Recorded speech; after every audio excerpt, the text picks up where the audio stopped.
The following is a presentation of the High Spot Podcast. Making their way to the ring, talking about the world of professional wrestling, the team of Jeff Martin and the Trendsetter, Brian Perga, the Jersey Wrecking Crew. What is going on, guys? You are listening to the High Spot Podcast. I am Jeff Martin alongside my tag team partner, the Trendsetter. We got so much to get into today. We have a tremendous guest. Dustin Thomas will join us. He was in the Casino Battle Royale a few weeks ago at Double or Nothing. We'll talk to him. And, of course, you've got the fallout from Super ShowDown as well as Dominion. It was a great weekend for wrestling as far as the New Japan part. WWE not so much, but you know what? There is a lot to get into. So, Trendsetter, what is going on, man? How you doing? How I'm doing, man? I'm trying to recuperate from what we dealt with in the Dominion, man. What a great way to showcase the love and passion, which is the world of professional wrestling. Will Ospreay, Jericho and Okada and what they did there. It's a lot of great things to take away from it too, but then sometimes you deal with the downfall when you have to deal with the Raw and the SmackDown. It's funny nowadays, comparing the two is like apples and oranges. Not even apples and oranges, not even compare fruits. It's vegetables and fruits. It's that bad right now, Jeff. It is getting that bad right now if you're WWE, and right now anything else is better than watching Raw or SmackDown. You can follow us on all our social media at High Spot Podcast, Twitter, Instagram, and Snapchat. Also follow us on Facebook, and also go to highspotpodcast.com. Go to the YouTube channel, subscribe and like, and make sure you hit that notification bell and catch all our video content as well as Adventures with the Trendsetter. Again, it was a good weekend for New Japan. There's still a lot of people complaining about one certain match that we'll get into. And, of course, Super ShowDown, which to me, honestly, man, it was, without a doubt, if it was in the States, there would probably more backlash toward it than it was.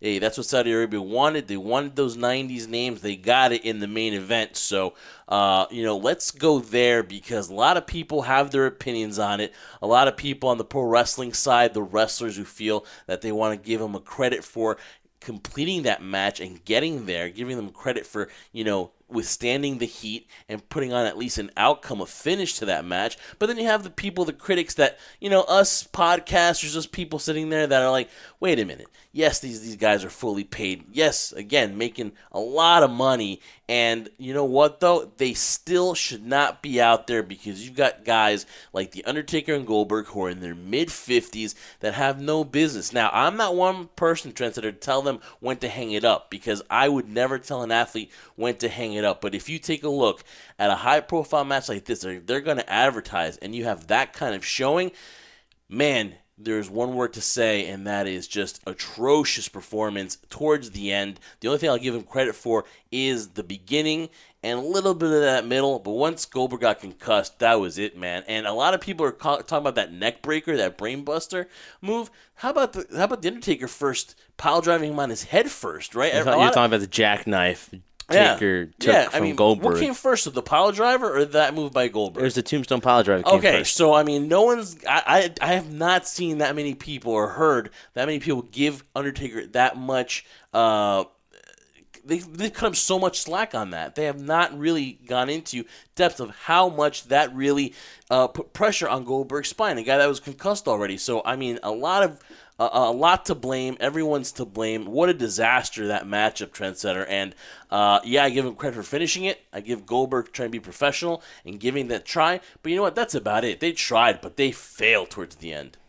Yeah, failed, putting it mildly. I think right now, if you're WWE or you're the audience that was in Saudi Arabia or watching it on the network, you basically got what you bought into. You got what you were going to get, for you and I talking about actually breaking it down as little as we did and as comedical as we did it too. If you're expecting a classic match or, hold for hold, move set, it's not going to happen for the nostalgia factor. My thing was keep it simple, keep it relaxed, do your main little spots there and let it be done, let it be over with. forth. We were even joking it's going to be a 10-minute match. It was actually supposed to go longer. It was supposed to go 20 minutes, but after the 7-minute mark, Vince pulled the cord on and said no more. But you get what you pay for. You know this is what was going to be the outcome of it. So I'm not surprised. I'm a little surprised how I see other pro wrestlers saying you have to give them A for effort. Well, okay, cool. Give them A for effort. But then when we deal with scenarios where you have guys or individuals that are put in spots that they're not used to being put into, and they fail and they fall flat on their face, then you're quick to point the finger. You're quick to point the finger and saying, "Aha, you're not ready for it. You can't man up to the spotlight." It goes both ways. Just because you have seniority doesn't necessarily give you any leeway in terms of not being criticized. A for effort, fine, but how about an F, a failure for the outcome of what the match is supposed to be? So basically, I'm not surprised, and I'm actually a little taken aback by how many people are actually really talking about it and really discussing it, because in my mind it's like, what did you expect? Were you expecting anything less than a train wreck, which is what we got in Saudi Arabia? What really pisses me off the most, and something that I really was insulted at, was towards the weekend, early on, they actually had a poll. Now, from what I was told on Twitter in response, that there was 2 separate polls, so it was all the matches basically combined, but they're all jumbled up and divided into 2 polls. And basically they asked, what was the absolute best match on Super Showdown, right? And 41% said that The Undertaker versus Goldberg was, 41% said that was the best match. 24% said Kingston versus Ziggler. 17% said the 15-man battle royal, and 18% said Rollins versus Corbin. How in the blue hell does anybody give that more than 1%? Because to me, that is on the margin of error. It is ridiculous that the WWE wants to perceive and let us think that that match actually was even a top 20 match. That is absolutely appalling to me, and that's what set me off, saying that this is the absolute most strict voting system we've ever seen. Yes, even in politics too, because for us to think that Undertaker-Goldberg match was anywhere 40% worth of anything is ridiculous. And I said that WWE should have no validity if they keep that poll on, and they kept it on. And to me, it's just one of the more reasons I'm frustrated with them. I don't want to be. I want to come on here and I want to say how good each company is doing. But again, it's another black eye right now for the WWE so far this year. Well, I think the curtain's being pulled in the sense, Jeff, that, we talked about it last show, where how, Vince justifies things in his head by not accepting the reality of what the situation is. We made the joke about what happened with Jon Moxley and, his scenario after all the events that happened and all the frustrations Jon Moxley was dealing with, how he was like, I had no idea you felt this way. Why didn't you come tell me? Well, it's easy to ignore that in your own mindset and your own belief, because right now you just mentioned the poll. Who's running this poll? WWE. It can be manipulated. Numbers and statistics can be manipulated to perceive anything that you want it to perceive, and this is it. The unfortunate thing for them is, at least from my perspective, is we're not dumb. We're not idiotic. We know what the reality is. We know that what we saw there was not what they stated was in the poll. It was utter, if you want to be plain and simple, garbage. It really was. The whole show was. And the mere fact that when you look at the pan which Undertaker did when he raised the lights up in his moment before he faced Goldberg, and you saw that arena, which this was supposed to be bigger, or they're promoting bigger than WrestleMania. You see that arena is not even a quarter full, and that's how sad it was. And the mere fact that, not only that, Jeff, you had to deal with disgruntled employees coming back from Saudi Arabia. The current talent is not happy going there for whatever political reasons might be or not, or beliefs, whatever, but they're not enjoy going over there right now because they're not getting the same type of reaction they would if they were back here in the States. But listen, we know why WWE has done this. We know this is a huge money coup for the company. We know how much money is being involved here. It's blood money, let's be honest, okay? I'm not getting into politics or anything like that, but everyone calls it a spade. It's blood money. So WWE wants to do this. They bring their talent, and I say one day when another superstar leaves WWE and they vent on Talk is Jericho or any other podcast, they're going to go back to this one where like, I got off the plane and I was like, do I really want to be here? And I totally guarantee you that someone's going to vent about that, and actually it's going to be a topic of why they left the WWE, because a lot of people don't like it. They're not going to speak up. But you know what? If you do not like it, look at a guy like Kevin Owens didn't go. Sami Zayn doesn't go because of a religion. Aleister Black didn't go because of the tattoos. But how about this? Natty and Alexa Bliss go out there thinking that they're going to do a match, but then again, the Saudi government said no, and basically they traveled there for nothing. Maybe with some goodwill. We saw them tour the hospitals and all that, but still, they did not get that match on the show. So, again, whatever you want to believe here, whether you want to say it was a successful trip, I really don't think it was. No, not at all. Not a successful trip in any stretch of the imagination here, man. To me, I never thought I'd be one to say this too, because I always thought W was always working towards the next thing, trying to be innovative, working to the next storyline, giving them basically, Jeff, the benefit of the doubt. But unfortunately, from my reaction, my feeling towards what we saw in Saudi Arabia, and what we've been dealing with, Jeff, even prior to WrestleMania, and the after effects of what happened for Mania and the way storylines are being built and how we talk about, at least I discuss how the audience isn't invested. It's hard for me to be committed to a character because storylines aren't going the way you think or perceive, or they just don't make sense. Logically, I know when you talk about logic and wrestling, they don't go together, but at the same time, you watch a movie or a TV series, there is a pattern you follow, and you don't go from scenario to scenario to confuse anybody. And here, it really feels to me, Jeff, that WWE is just resting on their laurels. They feel like, oh, we've done this, we've done that, we can afford to make mistakes. There's really no competition. And this is why, for us as fans, or quote-unquote smart marks, as people probably want to call us, there's so much angst for another alternative to hopefully bring up and boost up WWE, because I think they're falling flat on their backside, and they're just resting on the fact that they're the machine, WWE.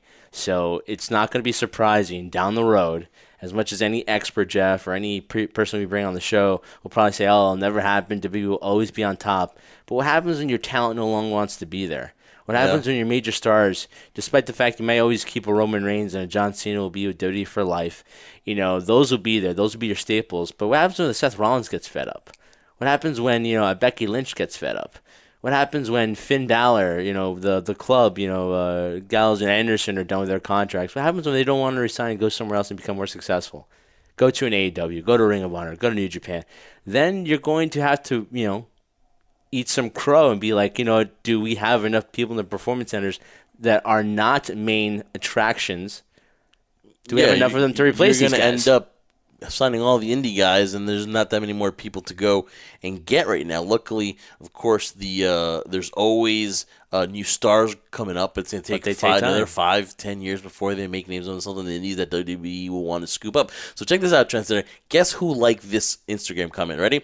After watching Super Showdown, the fan epeak_ goes, can you please stop bringing Undertaker back now? Jesus Christ, after everything he's done for the company, just let him retire in peace. Literally, the match was terrible because those two guys are in their 50s. They can't compete at main event levels anymore. You saw how Undertaker was struggling to stand just after 5 minutes, and Goldberg was too weak to even pull off a jackhammer.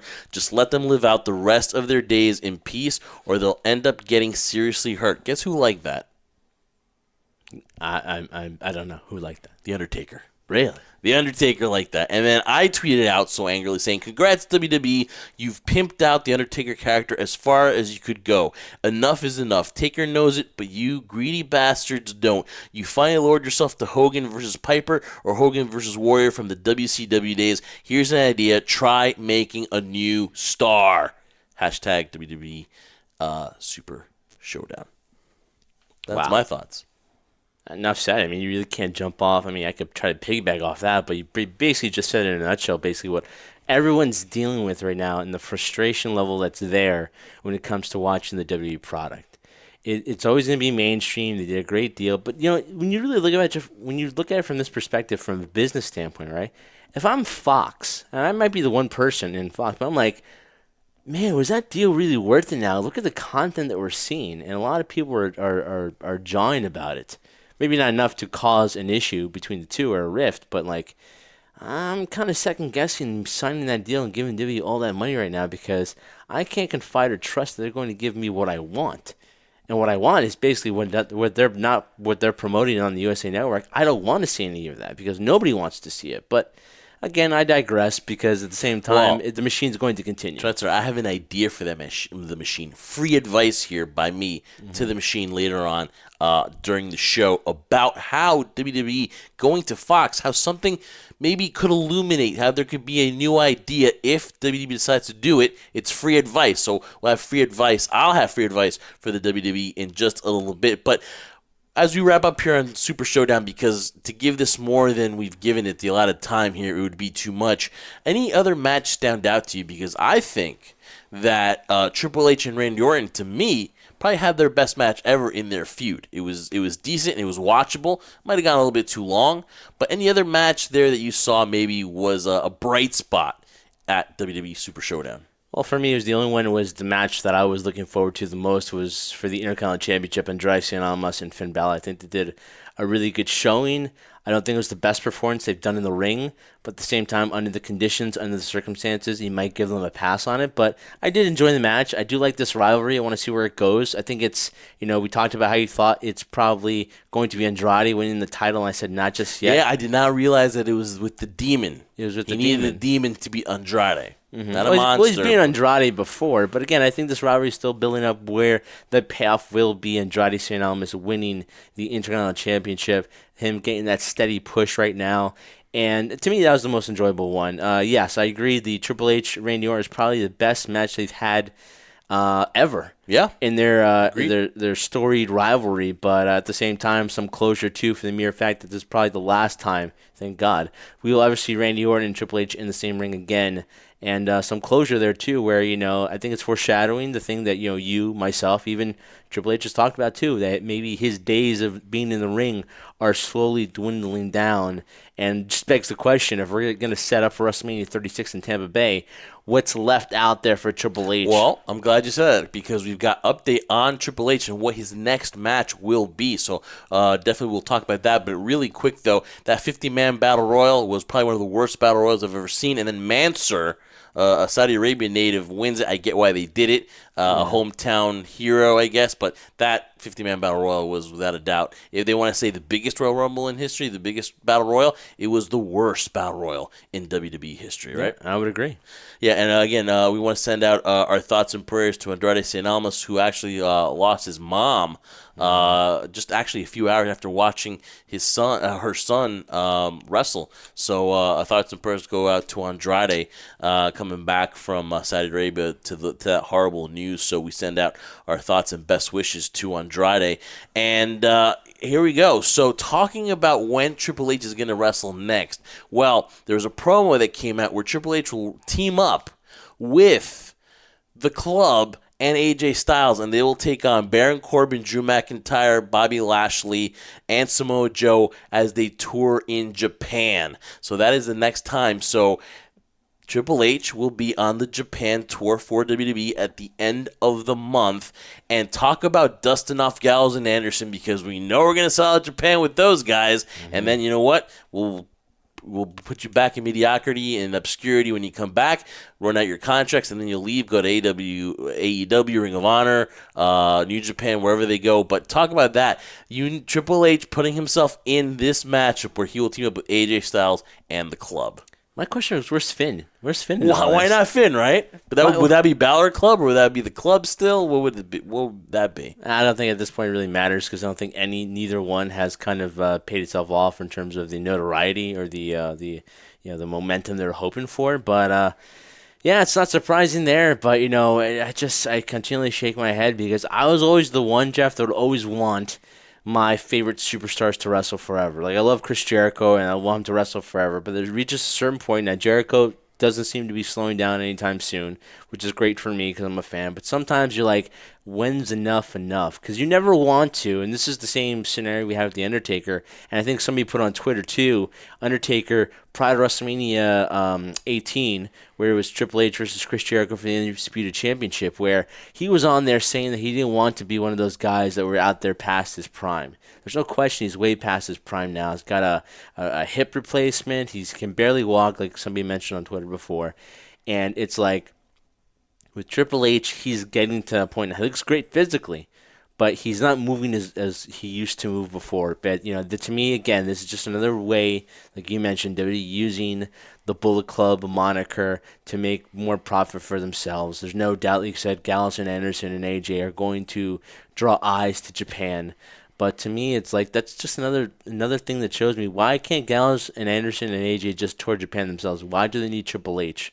Is WWE that desperate right now where they want to take everything they can out of this to savor it? They got to use Triple H. Because I'm sure if I was him, I'd be like, do I really have to get in the ring and tour? Can't I just do my 1 year, do like the Undertaker, and kind of just dwindle out in the he's gonna want to wrestle too. I mean, he is a company guy. I guess he'll take the bullet for the no pun intended. He'll take the bullet for the company and go to Japan and wrestle there. With all his responsibilities. But I mean, come on though. I mean, like to me, the biggest crime here is you got Gallows and Anderson, and yeah, you're gonna basically bury them like they have for the past couple of years, and then we need you for Japan because you guys are really over there, so we're gonna dust you guys off, bring you to Japan, wrestle there, and then go back to obscurity. And then how would Vince say it? Hey, I need a favor, buddy. I need a favor, pal. I need you guys on the tour. You'll sell it out and stuff like that. So I mean, that to me is just I don't know. It just throws me the wrong way because Luke Gallows and Carl Anderson deserve so much better. The potential. Well, if you're those guys, it's an insult, basically.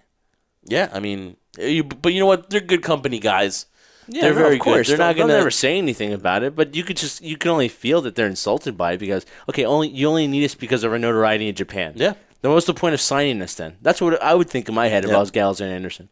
Yeah, again, it's going to be a second failed attempt for Gallows in WWE. Carl Anderson gave it a shot because he was close to home. He's a family guy. He's very family orientated, so he wanted to come home. But you know what? I would not be surprised if come September they answer, and maybe the Girls of Destiny are still the IWGP Tag Team Champions, and they answer the call, and you get them in New Japan. I really do. Maybe part-time or something like that. Or maybe they'll change the residency from Orlando to Jacksonville, Florida. Who knows? You never know. So, so that is Triple H's return date. He will be on the Japanese tour at the end of the month. So, speaking of Japan, New Japan Dominion, I tried to get up at 3 a.m. I was close. I was live tweeting a little bit, and then I knocked out. And I was thinking, okay, I got a couple hours before the main event. And then even until then, it was just a long night. So much stuff going on this week. So I caught it in the morning, like around 9 or 10 a.m. And from what everyone said, it was a tremendous. Again, they get the word tremendous continued on this show. It was a great night of wrestling. Controversial one match because of the not the outcome, but the wrestling style, and the other one's because it's just not used to Okada having to, people say, dumb down a little bit in his wrestling technique. But I want to get your thoughts on Dominion Trendsetter. It was very good.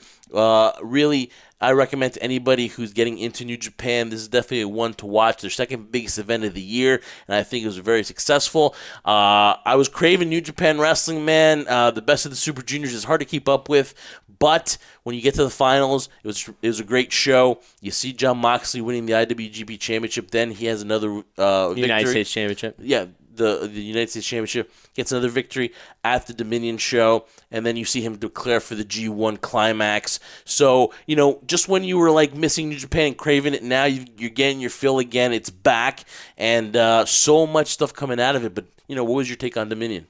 Dominion, a really long card, a really long show. That's one thing. But in terms of the quality, it's just so different. And, this goes back to talking about there being an alternative. I really feel that New Japan lost a lot of momentum when they lost the Young Bucks, they lost Kenny, they lost Cody, Marty, Hangman.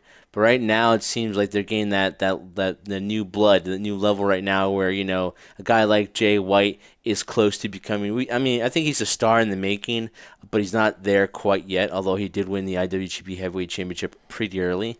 The face is Okada, he's your John Cena, but then you add an ingredient like a Chris Jericho, you add in a Jon Moxley, you add in the return of Kenta from the WWE back to his home.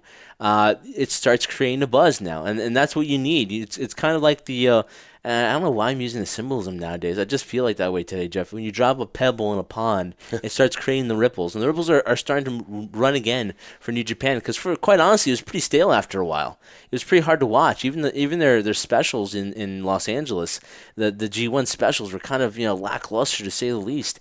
And now it really feels like they're kind of gaining momentum back. It all starts with the color commentating team. It all starts with Kevin Kelly, and now Gambino is going to be there. Yeah, Don Callis was there as well. So so you have that aura around it. It makes perception is reality. It makes it more important. And now with the possibilities of what you can see, because it doesn't look like Jericho's done with New Japan. We'll talk about that in a little bit. And now Jon Moxley declaring for the G1 Climax, and Kenta now also declared for it too. I was like, wow, this is going to get pretty interesting. And that's what you want if you're New Japan. You want different eyes on the product, not just the same eyes that watch it every single time. I think it was lackluster to the fact where we thought that at the G1 Supercard. No, lackluster as far as like when you were talking about I don't think the LA shows were. I think where it got really lackluster was even though you had tremendous. Even though they had great matches. You love that word, don't you? I love that word. That's going to be my go-to word. That's my safety word. Even though there was great quality wrestling matches at the G1 Supercard in Madison Square Garden, we all were expecting there was going to be Cody, the Young Bucks. Kenny was going to be there. We thought. And we got maybe as far as the wrestling fan, the international fan, they still had their fill. But us American fans, we thought, even though Ring of Honor and New Japan did not promote it, we felt that the Bucks and Cody were going to somehow stick it out there and be there. So it kind of got lackluster after that. And then I thought it got lackluster, though. I mean, that's your opinion, though. But Cody and the Bucks were there at the LA shows. Yes, they were, but I didn't expect to see them for the G1 Supercard in Madison Square Garden. What I didn't expect was the card was going to be so compacted, and that was my biggest gripe on it. It just seems like they wanted to fit everything in one show, which kind of took away from everything. Some people didn't have to be on the card, in my opinion. So, yeah, I mean, lackluster in that respect. But, no, I get your point. And so Dominion, to me, was great.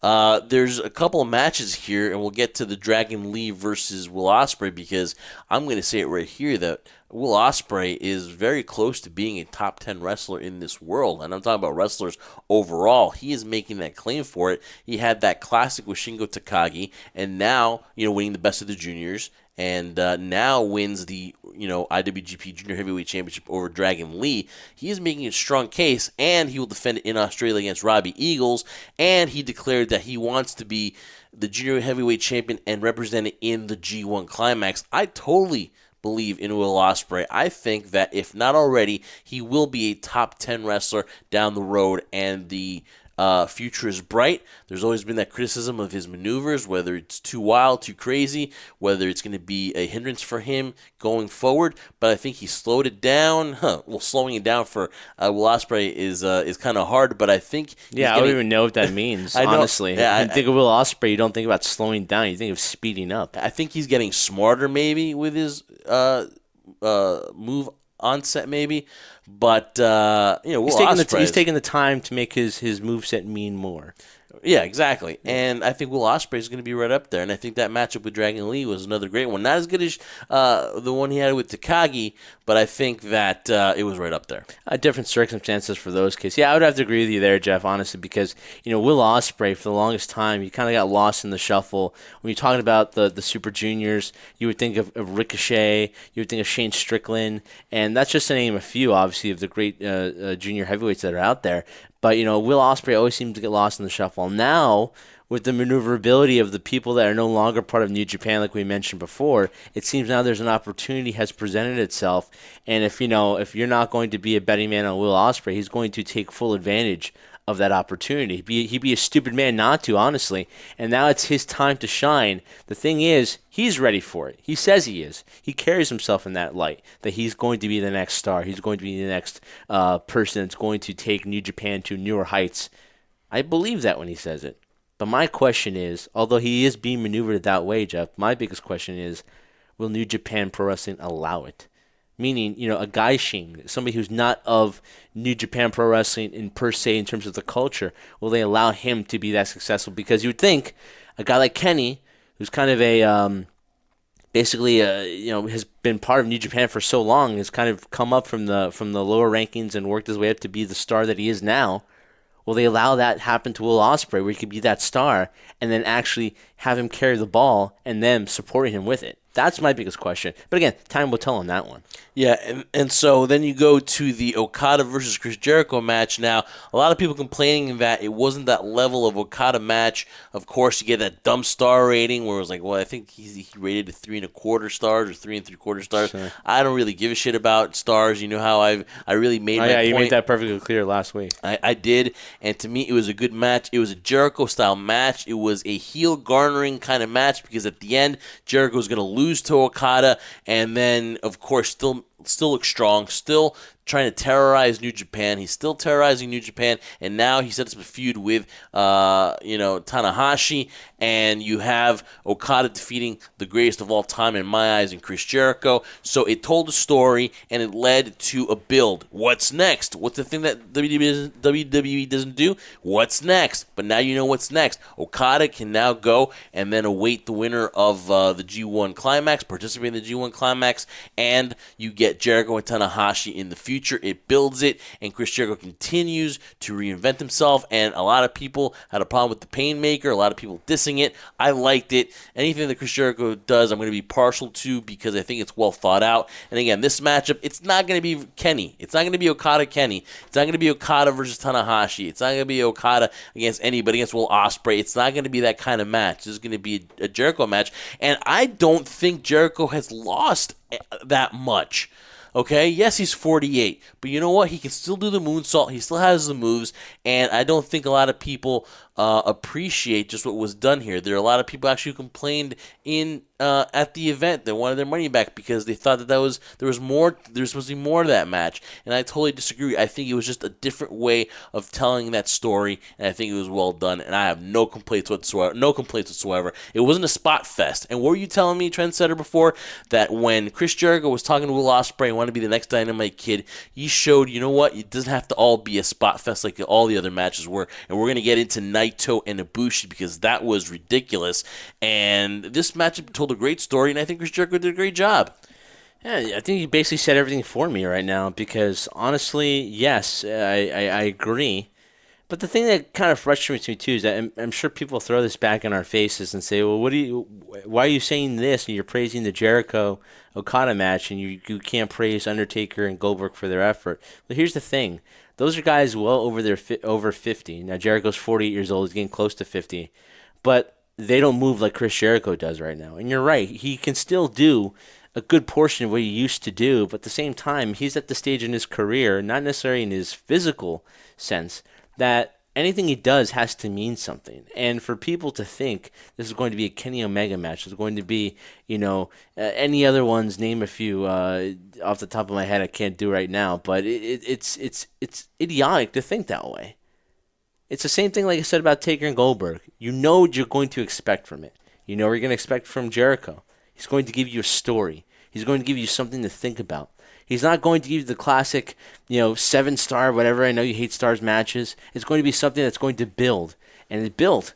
It built to something now that, like you said, Okada moves on a little bit, but he's not done with Chris Jericho just yet. Jericho said, too, you're not done with me. So it just leaves the door open to more possibilities. And this is where you get into the gripe when you try to separate the fan base, where you're like, what part of you guys are selfish and what part of you guys are just not seeing the bigger picture, the bigger buildup. It's Dominion right now. All right, let's build it to something else. Let's plant that seed and let it grow and see what happens and what manifests itself, too. I think sometimes you lose that effort because everybody wants to, deal with the fact that they want the instant gratification. I want this now. I was expecting this. Well, you're not going to get it. You didn't get it. Enjoy it for what it is. And unfortunately, a lot of people didn't do that. I mean, again, I pretty much said my piece. Trendsetter gave a great take on it as well. I think when you give it time and you look back at it, it was done very well. And again, though, Chris Jericho just shows you that he's having the best time of his life right now in wrestling. I think he truly respects Okada. He called him, if not the best, one of the best wrestlers in the world. Well, again, can't be the best. He's already given that prestige to Kenny Omega. Okay, but he gave him one of the best. Okay, so and of course Chris Jericho calls himself the greatest of all time, which he is in my mind. He is the greatest of all time. And again, it tells a story and it goes into everything else. And another thing, you gotta imagine there was no spot fest. It wasn't a spot fest. It wasn't. You didn't need to because it actually was telling a story. You're right, and Jericho's got to have a huge chip on his shoulder because he's proving all of WWE incorrect when they thought they were going to just bring him in to showcase him as a 48-year-old and doing these small little vignettes they normally did. He made the right decision not to re-sign with WWE. And now, he's got a whole resurgence of career in AEW, what he's done for New Japan Pro Wrestling, obviously what he does with Fozzy, and it doesn't look like he's slowing down anytime soon. I'm sure if Jericho were asked the question, did you think at this stage in your life you'd still be wrestling? He'd probably say no. He probably thought he was winding it down, or that'd be once in the blue. Never thought he'd sign a 3-year deal with AEW. He's in it for the long run. That's a 3-year deal. That's a huge commitment. 51. Unbelievable. That could be probably the last wrestling contract that he actually ever signs. I believe so too. And, it's kind of the funny thing. He's turning into the modern version. I'm not going to say he is Ric Flair, but kind of the modern version of Ric Flair. He's found the fountain of youth, the bastard, and he won't share it with any of us. And actually, to me, he looked in better shape compared to what he looked like against Kenny Omega. I think he did look in better shape too. So give him Chris Jericho credit for that too. And then you go to, of course, the one that everyone is talking about, and that is Tetsuya Naito defeating Kota Ibushi for the IWGP Intercontinental Championship. And everyone's going to talk about that maneuver off the ring apron where Kota Ibushi hits his head so hard that honestly any normal guy would be knocked out from that, and he's able to last. And then not only that, but then goes back in the ring and takes several more shots to the head. And it was tough to watch. I wasn't even thinking about it at the time. You become such a fan that you're like, oh, man, whatever. But then when you think about it, you're like, oh, this is a little uncomfortable. Because I'm not going to really give Dave Meltzer and Brian Alvarez credit. But when you're thinking about that, you're like, man, these guys are going to end up effed up one of these days, Their bump card. Kota Ibushi's bump card definitely took a few stamps at Dominion, because that was tough to watch. At the end of the day, yes, it was entertaining, but you don't have to go that crazy with those spots. I agree. I do. But I'm kind of torn between the two, and here's the reason why, Jeff. You're right. For certain spots, and you talked about, not every match has to be a spot fest, and that's kind of what you get nowadays in this new version, this new era of professional wrestling. A lot of spots, a lot of dives, a lot of moves that, people get complained about. Oh, you're not selling. No, they're not selling. Okay, I get it. I understand that point of view. But also it's a part of this is the new evolution of what wrestling is supposed to be. But we take into account of what happened with Naito and Ibushi. Here's my gripe with it. My gripe is that, yes, a lot of those things are unnecessary. Especially, I get more frustrated now because it seems like it's the norm that a lot of spots or a lot of movesets have to be done on the edge or the outside of the ring apron. Whatever, I don't understand why. I'll tell you where it started. In the States, it started with the whole Kevin Owens pop-up powerbomb on the edge of the mat. That might have been the starting point, you're right. But at the same time, I do not understand why it has to be mainstay now. Not just in New Japan, not just in WWE, not just anywhere. You see it everywhere. In every indie show we've gone to, something happens on the edge of the ring. It's so dangerous. It's not necessary. I opened up a quote from Jericho. What's the point of it? If you can explain to me the reasoning behind that maneuver, why it was done at that time, what was the meaning behind it, then fine. Okay, no problem. But again, it just showcases the fact that they're willing to do whatever it takes to get eyes on the screen, eyes on the match. And it's, probably the version of what they try to take pride in is the style they have, which is strong style. But my gripe with, yes, although I agree with people that say that and it shouldn't be done, and I agree, none of those moves really should have been done. The match would have been fine without them. But here's the thing, too.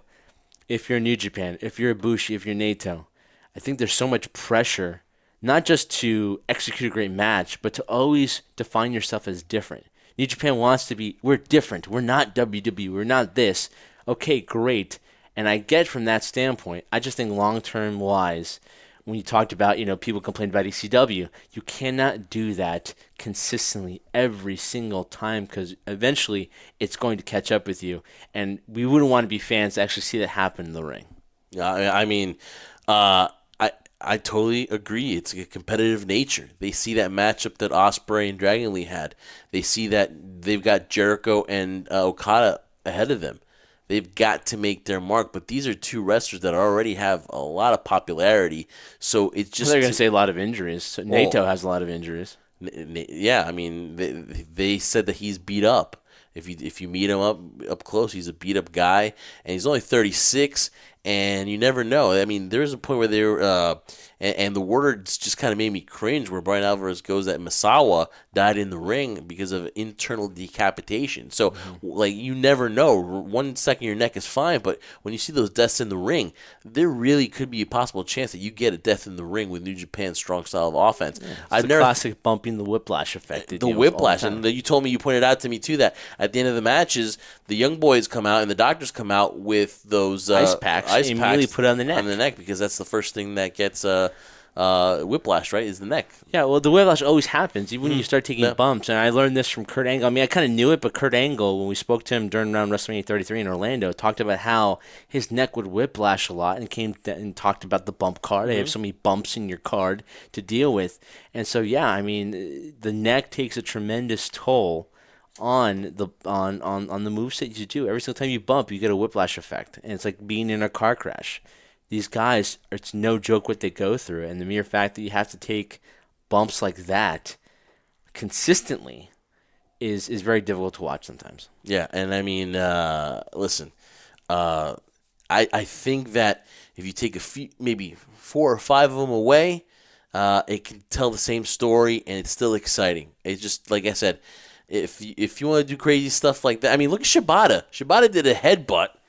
Like a straight-up headbutt to the head of Okada, and look what happened. He cut himself on top and then not realize anything. As soon as he walked out to the ring after the match, he collapsed in the back and then was had bleeding in the brain, and now he's retired. And luckily, he's alive because, it could have been a lot worse for Shibata. Oh, yeah, it could have been a lot worse. Could have been a lot worse. You're right. He should be thankful that he's alive, but... Unbelievable, man. I mean, we talk about Ibushi and Naito and all of that, too. And we even mentioned, I mentioned it to you during Will Ospreay, during the finals of the best of the Super Juniors. I mean, as much as he wants to be a star, how much more longer can he keep doing this style? Because it's going to wear on you pretty quickly. You don't want to be the next Dynamite Kid. You don't want to be the next, so-and-so, because your body is going to not thank you when your career's over. And the biggest thing nowadays, I feel, at least from my perspective, when we talk to a lot of talent, Jeff, is they look at now long term. Not only, and this separates the old school from the new school. The old school things, you take as many bumps as you can because then your body calluses up and it gets used to it. And if you take these breaks in between, then you're not allowing your body to get adapted to it. Now, this generation is, we're going to go crazy, but, we're going to take our breaks in between, and it's all about longevity. But, again, it's all about making your mark, and I think nowadays a lot of that's getting mixed up in the message between old school and new school. How do you get your message across? I got to do the craziest thing possible. No. Not necessarily. I mean, look at guys like Ciampa, who's got like a short bump part now after that neck surgery, right? And the only advantage of maybe even going to WWE is if you're a wrestler like that, you don't have to bump that much every day in WWE because they don't maybe go for those kind of matches. Yeah, it's not the WWE style. So that might be the only advantage now, as it's dwindling the advantages of being in WWE right now. So that was Dominion. It was great. And I think what it's setting up for is going to be a tremendous G1 Climax Tournament Trendsetter. It gets kicked off in Dallas, and we have names like Kenta, Jon Moxley, Will Ospreay, maybe Ibushi now. Where does he go from here? Maybe he goes into the G1. Goes to the hospital. Exactly. After the hospital, maybe he decides to enter the G1 tournament. So it is going to be interesting, and it kicks off in Dallas in July. And of course, the announcement of the Super J Cup coming this summer, which is basically CMLL, Ring of Honor, and New Japan. They will all get together, and they will have the kind of the best of the Super Juniors, but it's going to be a tournament between those companies. So looking forward to that. It returns after a 3-year hiatus. Of course, when you think of Super J Cups, you think of Jushin Thunder Liger, and he will be there in Dallas too. So you get to say your goodbyes, because after Wrestle Kingdom, Jushin Thunder Liger will call it a career. So Trendsetter, coming up now is our interview with Dustin Thomas. He competed in the Casino Battle Royale. An interesting story because, listen, man, was born with no legs, had to fight all his life, and his dream of wrestling in AEW and wrestling in the Casino Battle Royal at Double or Nothing was a great story, really inspirational. And now here's our conversation with Dustin Thomas. All right, the Casino Battle Royale is this Saturday, AEW Double or Nothing, and one of the participants is the man we're speaking to right now. He is Dustin Thomas. Dustin, what is going on, man? Are you excited? Hey, man, of course. Thanks for having me. Yeah, I'm real excited for the show this upcoming weekend. How are the butterflies, man? Can you believe that it's finally coming to fruition this Saturday, Double or Nothing? You're going to be a huge part of it? Yeah, I don't think I'll believe it till I'm there. You ever been to Vegas? Nope, never. No? When do you fly out? I'll be at StarCast on Friday morning, so I'll be there till Sunday. Okay, so you're doing the meet and greets. So what are the meet and greets, just so everyone knows? Friday, 1 o'clock to 4 p.m. Sunday, we're doing the spring breakfast with Joey Janela at like 8 a.m. on Sunday. Saturday, of course, is Double or Nothing, so I'll be at that. And so now Casino Battle Royale, lots at stake here. The rules are very interesting. Just your thoughts going into a Battle Royale here. Every man for himself. Just your thoughts of what your preparation is going into this match. Expect chaos. That's pretty much all you can really expect with such a unique match as the Royale is going to be, especially with this and new rules and everything with the Battle Royale. So I'm expecting chaos.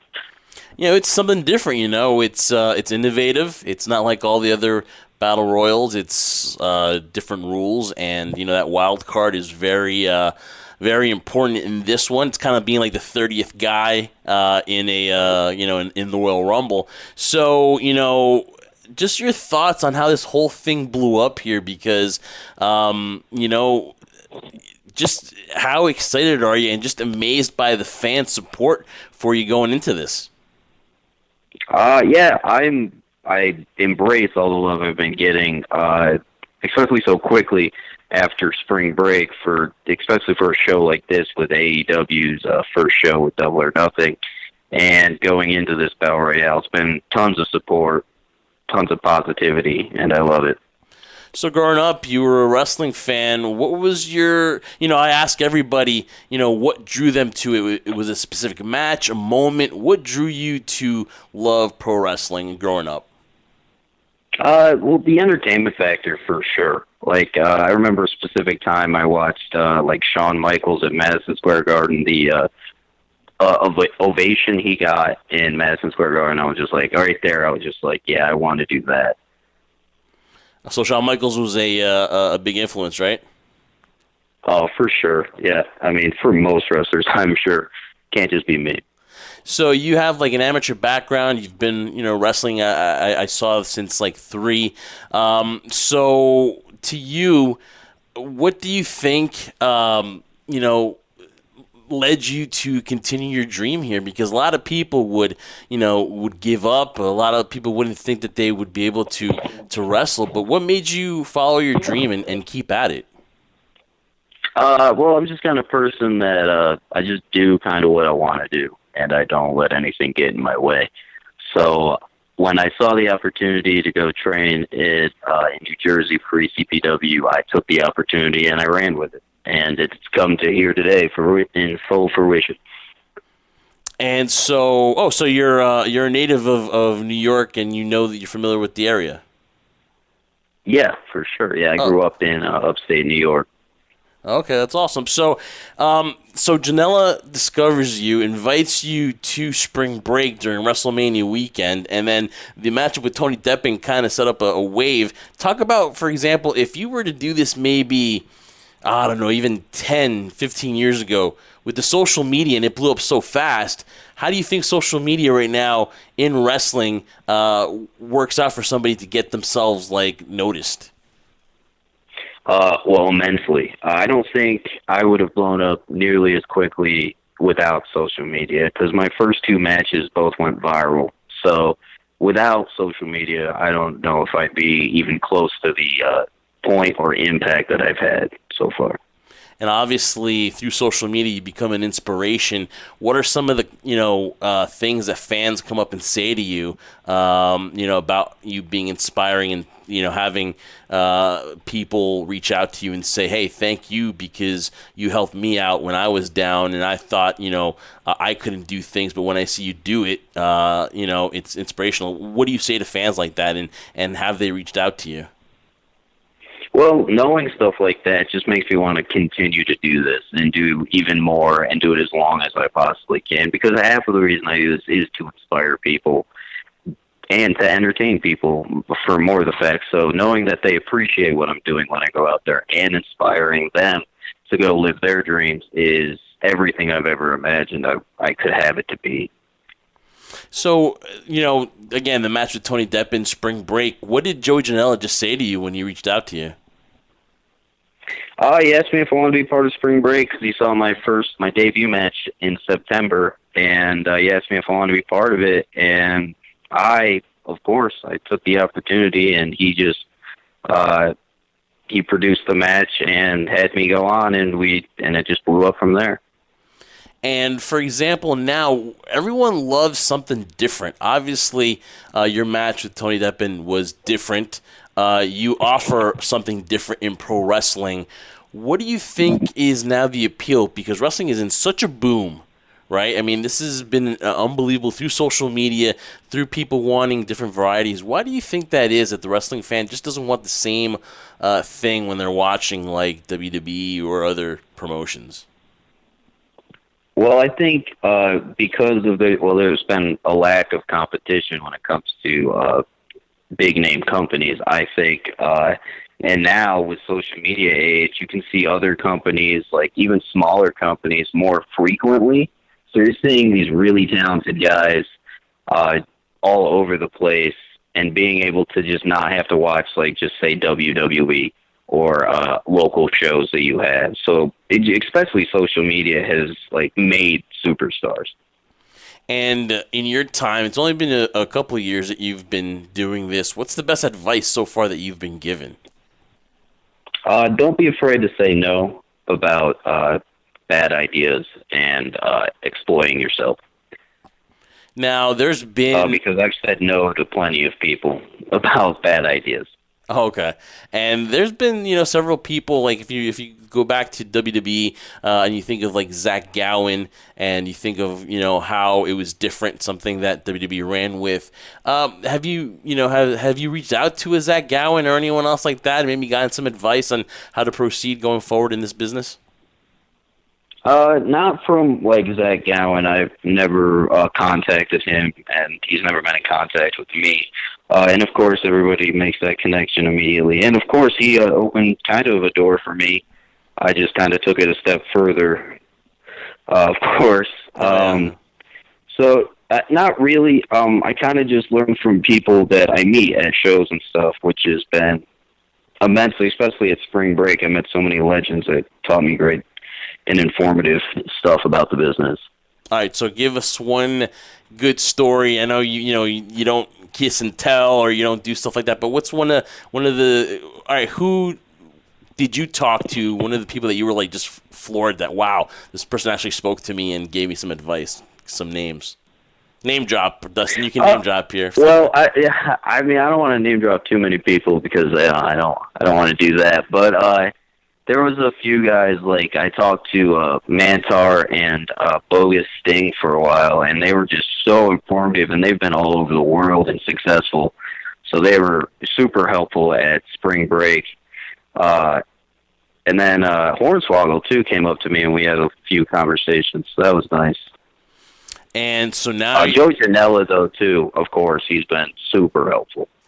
Oh, yeah, Joey. I mean, you talk about, it factor, entertainment factor. He knows, he has a grasp of what the fans like. That's why the spring breaks are so successful, why there's a huge following for that. But, you're coming into the Casino Battle Royale, and, you have that match, and then we go to Southern Honor Wrestling, and you get that stand and know. Cody gives you that credit, and you hear that. Just what are your thoughts once you got the attention of the Bucks and Cody and they reached out? Because I remember they tweeted out, "Let's book them," and Cody got the thumbs up. And just your thoughts about them reaching out to you.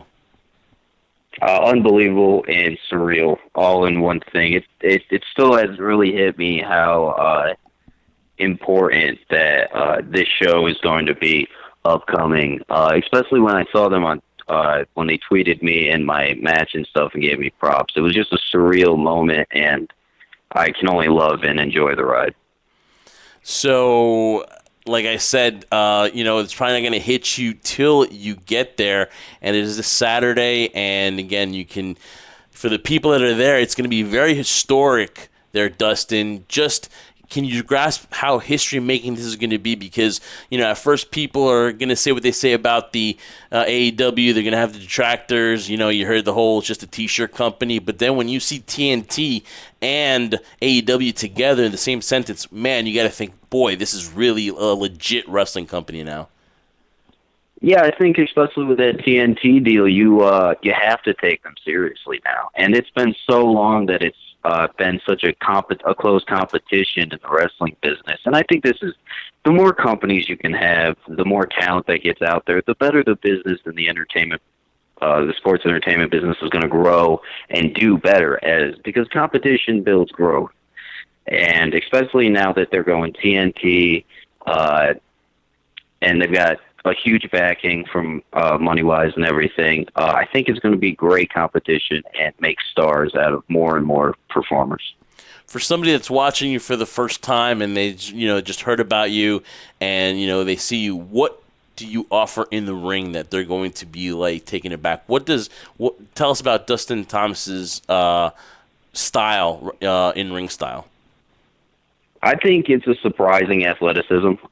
So most people won't expect 90% of what I do, but also a lot of course, the high flying repertoire that I have is immense. But I do have a ground game from my amateur years that is very surprising to people.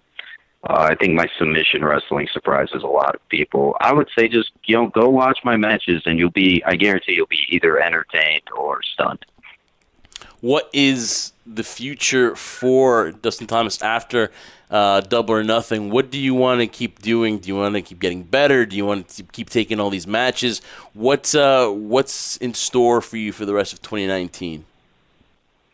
Of course, I want to get better. I think as a performer, you always have to get better. And so that's my main goal. Also, just continue performing and inspiring, like we were talking earlier, to inspire people to do, know that you can just do whatever you want if you work hard enough. It doesn't matter what you want, as long as you want it, you can get it. I want to keep wrestling as long as I can, and performing for people as long as they enjoy it and accept me. I'll keep wrestling. I have another show with Joey Janela, Escape from LA in LA in August. Other shows with GCW. I'm all over.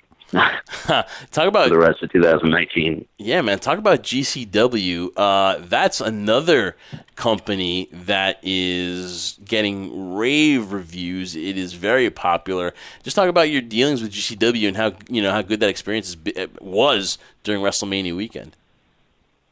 Great. They've given me an opportunity of a lifetime. They're the reason I'm here.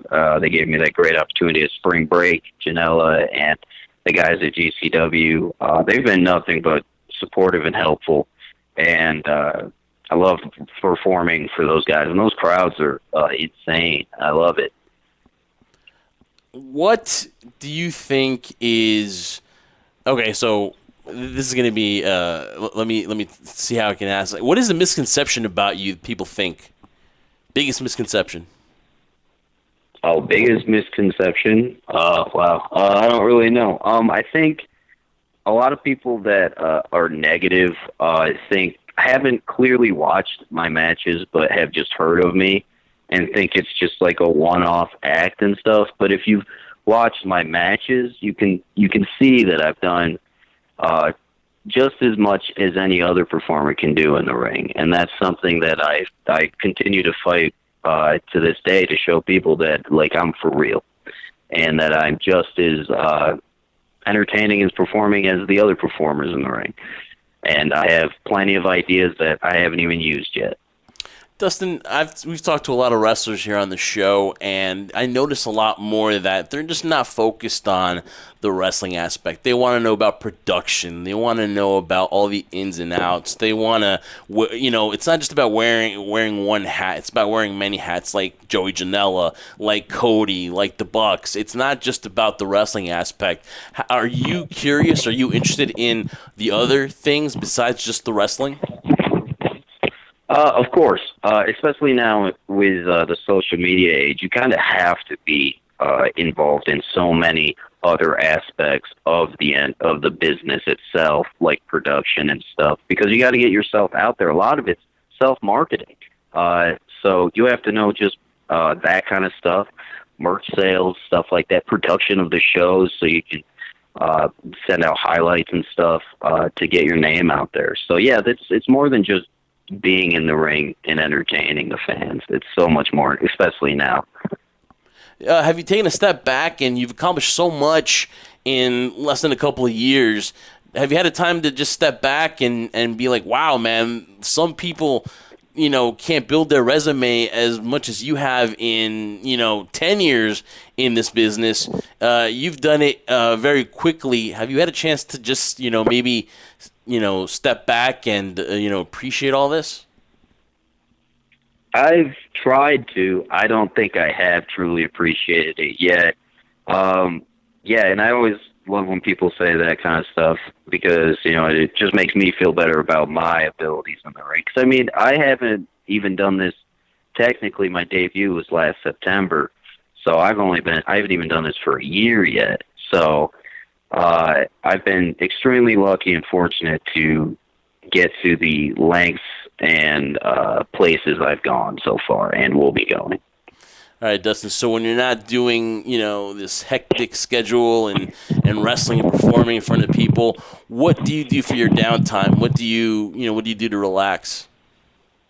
To relax, just kind of hang out, which I haven't really got much because I was in the middle of a move when this all started blowing up. So I haven't really had any time to relax. It's been shows, moving, and then other stuff. A lot of traveling, so I haven't really gotten too much time to just kind of hang out and relax. And it's a blessing too, because I think I would just get bored with myself if I had too much time on my hands.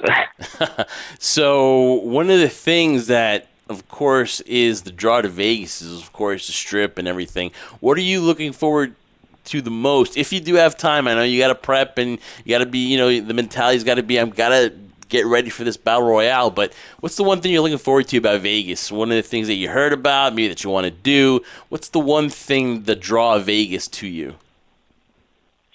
The StarCast event is like a really cool thing. I think it's awesome meeting fans and stuff like that. I'm really excited to just go out there and meet fans and also other performers. It's going to be really awesome. There's going to be so many there. I can't wait to meet all of them. Probably just, the StarCast events it just sounds like a lot of fun. Yeah, we went to the one last year, the all-in one, and I'm telling you, man, so well done, so many things to do. It's going to be a great time, and when you put the whole aspect of Vegas in the backdrop, it's going to be tremendous. And listen, you're doing the breakfast with Joey Janelle, right? There is nothing like a Las Vegas breakfast. The spread should be good, Dustin. If anything, you're going to fill up, after the Battle Royale. We want to wish you the best of luck. Truly an inspirational story. There's a lot of fans that are touched by what you're doing, and we want to reach out to you, and we wanted to say, just you caught our eye, and it's really an honor to get a chance to speak with you, Dustin. Thank you, man. I appreciate that immensely. It means a lot. Half the reason I do this is try to inspire people. So. And what's one message, though, that you want to give your fans out there that are going to see you at the Battle Royale? What message do you want to give them right before the event? Continue to support AEW specifically and watch it. Continue to watch me. I promise I've got more tricks up my bag. I'll be all over the place throughout 2019 and hopefully longer. So I just appreciate the support, and I hope to continue to inspire people. He is Dustin Thomas. You can follow him on Twitter at WeAllCan'tBeMe, and he is one of the participants at the Casino Battle Royale, AEW Double or Nothing in Las Vegas this Saturday, the MGM Grand. Man, I'm getting psyched just even mentioning this. Dustin, thanks a lot, man. And again, we'll be pulling for you. And who knows? You never know what's going to happen in Vegas. So, you could be walking out number one contender for the AEW Championship. Yeah, you never know. Thanks for having me, man. Hey, no problem. Thanks a lot, man. All right, Trendsetter, what an inspirational story of Dustin Thomas. And we want to thank him for joining us here on the High Spot Podcast. What can you say, man? That was done before the Casino Battle Royale, but still, it's great to tell his story, and we're glad you could tell it here on our show. I think he did a great job there, Jeff, and it also makes me I'm not going to lie. I was a little down in the dumps even prior to our trip to Vegas for Double or Nothing. And, hey, still life happens, kind brother. of down. Exactly. Don't interrupt me when I'm talking. And the thing is, when you see a story like that, or just not a story, but when you hear somebody talk about the passion they have and, the situation that they're in, it makes you start wondering why you complaining so much. Here's a guy who has a dream, has a passion. He's living it. And he's enjoying it, and that's all you can ask for in life right now. And so I'm so happy I had a chance to participate in the Battle Royale. What the future holds for him, we'll see, obviously. But again, wishing him nothing but the best. Great interview, and great upside on dealing with different perspectives nowadays, because everybody kind of I think nowadays everybody kind of takes things for granted, especially when we talk about dives and who goes over and what's going on in this promotion. I don't like the storyline. Let's kind of enjoy the fact of why we love professional wrestling. It's because we grew up watching it, we loved it, we have a passion for it, and let's enjoy it for what it is and not critique so much and worry so much about where things are going, because at the end of the day, it could be far worse. And that was, again, Dustin Thomas. You can follow him on Twitter at WeAllCan'tBeMe, and on Instagram at Dustin_Thomas_pro_wrestling. Again, Dustin Thomas, thank you for coming on the High Spot Podcast. And Trendsetter, I did promise you my one solution for the G1 that WWE could take from New Japan, because tournaments, when they're done correctly, they mean something, especially in WWE. Now, the move to Fox, you want to add some validity. You want to kind of make it a UFC style where maybe records do count. Why not bring, Trendsetter, the G1 tournament blocks into WWE? You ready for my guidelines? Now, WWE can fix this the way they want to, but here are my guidelines. Ready? The G1 tournament, the WWE G1, whatever they want to call it, will begin right after WrestleMania. Maybe you do the draft, and then right after you set up your blocks. So if you want to set up maybe eight blocks, so a block A and a block B, you have 8 wrestlers. You have the Universal Champion. You have the WWE Champion. The Money in the Bank that happens in June still is valid, but they must only target either the Universal Champion or the WWE Championship. So you got to establish which title you're going for. But you can still cash in any time on whoever, on whatever time, wherever. That still is valid. But this will determine the main event for SummerSlam, which is the second biggest pay-per-view of the company. That you already have your main event. So if you build it where you have enough months between April to August, you can have a good tournament. And the Royal Rumble stays the same. The Royal Rumble, the winner gets a shot at WrestleMania of the champion of their choosing. So that still works out. You still can keep it, and then you make it interesting. You make people want to tune into Raw to see this matchup. You definitely have 16 wrestlers that you can build off of. Now, this year's G1 is going to be up to 24 wrestlers, so they're going to have 12 wrestlers in each block. But I do think if you start with 8 wrestlers in each block for WWE, you could have a successful thing where it kind of coincides with Fox, where the UFC tournaments and the records. Imagine maybe Seth Rollins being 7-2 and needing to beat this guy to elevate, and you could really make a star. You could make an underdog do well in this tournament, and it would add some excitement. It would be a change of pace. I know WWE is not a fan of tournaments. I know they don't want to do this. King of the Ring was a great thing for a while it lasted, but I think WWE could definitely do this, and it would work for the company. Your thoughts? Well, let me ask you, does this replace the Royal Rumble? Does the Royal Rumble still have its validity in terms of going for the one shot at WrestleMania? Because this is in the summertime. Because the Royal Rumble still works, because you have the Royal Rumble in January. It's the road to WrestleMania. So from January to March or April, you're building that main event for WrestleMania. This is building the main event to SummerSlam. So as soon as Mania ends, and they all want to say is where they all recharge, everything gets done over again, you start the tournament that time, and it goes all the way to maybe July or to that nature. You still have title matches, but you have this block of guys where they wrestle on pay-per-views, they wrestle on Raws. It makes it interesting. You want to watch these matches on SmackDown and Raw, because right now they're just throwing crap matches now on Raw and SmackDown, and they have titles changing back and forth, and it really makes no sense. This would be a reason to watch. What do you think? I think it would work, but again, it depends on Vince. He's not a fan of tournaments, so that's why the King of the Ring, which is something you always promoted and wanted to see again, like I want to see the television title come back. The King of the Ring has kind of seen its day, and I don't think it's ever coming back. Neither is the TV title, folks. I'm sorry to say that, but I think, it would work in theory, but it depends on who gives approval to it, because, although we say Vince doesn't like tournaments, we saw the success of the Cruiserweight Classic. We saw the success of the Dusty Rhodes Tag Team Invitational. We saw the success of the Mae Young Classic. It does work, but it depends on whether Vince or the writing team, or more importantly, the wrestlers, are willing to invest themselves in that story. And but more importantly, I think the wrestlers will invest themselves in a story. Well, when we talk about the way the whole writing system works, who knows? Who knows? It'd be too stressful for people to be like, you know what, I can't take this anymore. We have like 16 weeks to do this. After week 1, I'm already burnt out. But if also, they can drag the mixed match freaking challenge to freaking like about 2 months, I'm pretty sure that they should be able to do something like this. Yeah, but the thing is, you're running the bet on whether the fans will be invested into the mixed match challenge. Sorry, I can't even say it correctly. If the fans will be invested into the mixed match challenge, I can't say it because no one gives a rat's ass. There's no reason to. I don't care if they get their shot at the titles or whatever like that. It's pointless because after 5 matches, it just makes no sense. It gets boring. So I mean, here you have a shot at the Universal or the World Championship. I think it would be great. Hey, are there things to clean up? I just think there's so much more work to be done before that ever becomes implemented. I think it's a good idea, but I don't think we'll see it anytime soon, though. All right, well, then, you know what? They can choose to take my free advice or not, but I think that it would work given some well-thought-out planning. If they want to call me, they don't have my number, so you can follow us on social media, and then you can DM us. Follow us on Twitter. Yeah, and let us know, Vince. I expect a call within a week. But Trendsetter, I want to thank Dustin Thomas for coming on the show, and that interview is brought to you by Collar and Elbow. It is an apparel brand founded by Al Snow, mixing wrestling passion with street fashion. Check out the entire summer line, including brand new shirts and, of course, hats. You got to go to collarandelbowbrand.com and save 10% on your entire online purchase just by entering promo code HighSpotPodcast, all in caps. Want to thank the Trendsetter here. I couldn't do it without you, buddy. You can follow him on Twitter at Bryberga. And, of course, you can catch me on Twitter at JeffMart HSP. Trendsetter, a great week of wrestling. So ups and downs, but still we were talking about it. And you can catch us next week, and we'll be talking about wrestling again, Trendsetter. But again, awesome being with you.